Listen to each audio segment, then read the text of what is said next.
नमस्कार. चला तर आपण आजच्या व्हिडिओमध्ये बघणार आहोत ज्या काही स्पर्धा परीक्षेला आपल्याला बुद्धिमत्ता या टॉपिकवर तर वारावर हा हमखास प्रश्न हे आपल्याला विचारले जातात. तर वारावर अशा पद्धतीचा प्रश्न जर आला परीक्षेला तर बघा त्याचा आन्सर कसं काढायचं.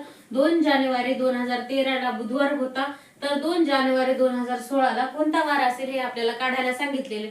तर मग 2 जानेवारी 2013 ला कोणता वार होता? बुधवार. तसं 2016 ला कोणता वार येईल तर बघा 13 आणि 2016 याच्यामध्ये डिफरन्स कितीचा आहे?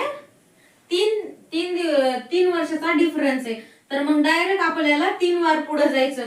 तर मग बुधवार नंतर गुरुवार, शुक्रवार, कोणता वार येईल? शनिवार. म्हणजे ऑप्शन नंबर सी हे आपल्या प्रश्नाचं उत्तर असेल. जर अशाच पद्धतीने ट्रिकले नवनवीन व्हिडिओ पाहायचे असतील तर आमच्या चॅनलवर वाराविषयी पूर्ण बुद्धिमत्ता चाचणी मॅथमॅटिक्स वर बेसिक पासून ट्रिक पर्यंत व्हिडिओ